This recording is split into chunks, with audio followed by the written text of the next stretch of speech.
Bismillahirrahmanirrahim. Assalamualaikum warahmatullahi wabarakatuh.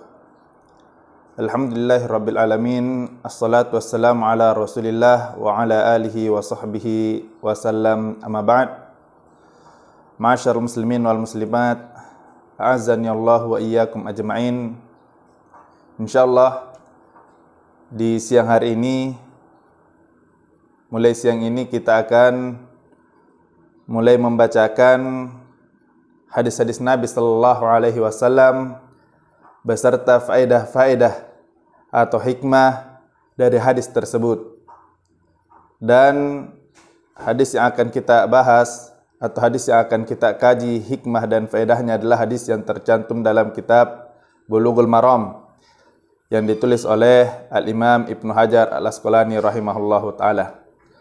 Adapun faedah-faedah atau hikmah-hikmah atau hal-hal penting dari hadis tersebut kita ambil dari kitab Abdullah, kitab yang ditulis oleh Al-Imam Abdullah bin Abdurrahman Al-Bassam. Ya. Judul kitab beliau adalah Tawdihul Ahkam min Bulughil Maram. Dan insyaallah siang ini kita akan mulai di hadis pertama, dan ini akan menjadi rutinitas kita di channel ini, di RDQ TV, untuk setiap harinya berusaha untuk menyebarkan Islam itu atau menyebarkan ilmu itu secara luas. Baik, kita masuk di hadis yang pertama, yaitu di pembahasan terkait dengan toharoh. Pembahasan pertama yaitu terkait dengan toharoh. Bab yang pertama, babu al-miyah, bab tentang air. Kita masuk di hadis yang pertama. Qala al-muallif rahimahullah, an Abi Hurairah radhiyallahu anhu qala Rasulullah sallallahu alaihi wasallam fil bahri huwa at-tahuru ma'uhu al-hillu maitatuh.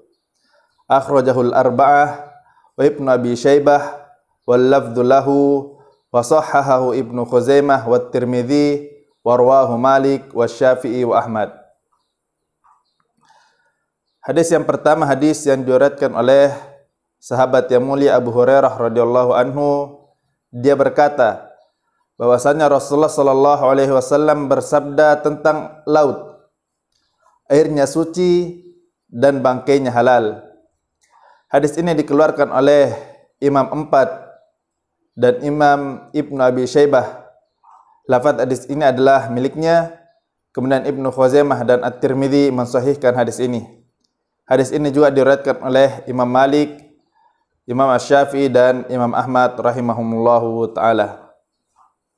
Adapun faedah atau hal-hal penting yang dapat diambil dari hadis ini yang ditulis oleh Al-Imam Abdullah bin Abdurrahman Al-Bassam rahimahullah.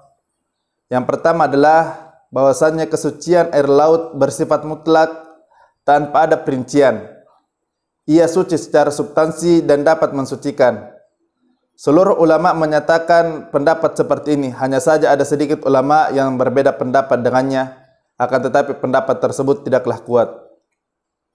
Kemudian yang kedua, air laut itu dapat mengangkat hadas besar dan hadas kecil, serta dapat menghilangkan najis yang muncul pada tempat yang suci, baik itu pada badan, pakaian, suatu tempat, atau yang lainnya. Kemudian yang ketiga, air apabila rasa, warna dan bau air tersebut berubah karena sesuatu yang suci, maka air tersebut tetap berada dalam kesucian selagi air masih tetap pada posisi aslinya, sekalipun sangatlah asin, panas maupun sangatlah dingin. Yang keempat, bangkai hewan laut hukumnya halal. Yang dimaksud dengan bangkai hewan adalah hewan yang mati yang tidak hidup kecuali di laut. Yang kelima, faedah yang kelima dari hadis ini adalah hadis ini menunjukkan bahwa tidak wajib membawa air yang cukup untuk bersuci, walaupun ia mampu membawanya, karena para sahabat memberitahu bahwa mereka membawa air sedikit saja pada waktu itu. Kemudian faedah yang keenam, ungkapan at-tahuru ma'uhu dengan alif lam ma'rifah tidak menafikan kesucian jenis air lainnya, karena keberadaannya hanya sebagai jawaban sebuah pertanyaan tentang air laut. Ia telah ditaksis oleh mantuk yang benar. Kemudian faedah yang ketujuh, keutamaan menambahkan fatwa dari suatu pertanyaan. Hal tersebut apabila seorang mufti berasumsi bahawa si penanya bisa saja tidak mengetahui hukum masalah ini atau sekedar mencoba, sebagaimana pada bangkai hewan laut bagi para pelaut. Imam Ibn Arabi rahimahullah berkata, hal tersebut merupakan fatwa yang baik yang didatangkan untuk menjawab lebih dari pertanyaan yang diminta, sebagai sebuah kesempurnaan dan pemberitahuan apa yang tidak ditanyakan. Hal ini menjadi lebih kuat ketika adanya kebutuhan terhadap hukum, sebagaimana di sini, dan hal ini tidak dianggap sebagai pemaksaan sesuatu yang tidak penting. Faedah yang kedelapan, Imam Asy-Syafi'i rahimahullah berkata, hadis ini adalah separuh dari pengetahuan bersuci. Begitu pula dengan Imam Ibnul Mulaqin rahimahullah, beliau mengatakan hadis ini adalah hadis yang sangat agung dan merupakan dasar bersuci yang mencakup banyak hukum dan kaidah-kaidah yang penting. Faedah yang kesembilan, perbedaan pendapat dari para ulama.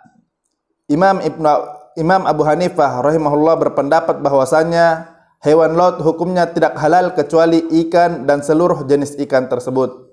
Adapun selain ikan yang menyerupai hewan daratan seperti ular laut, anjing laut, babi laut dan sebagainya, maka menurut Imam Abu Hanifah dia tidaklah halal.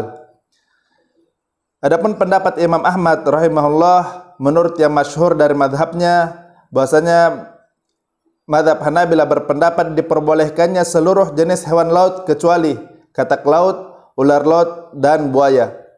Katak dan ular merupakan jenis hewan yang kotor, sementara buaya adalah binatang bertaring yang dapat digunakan untuk memangsa.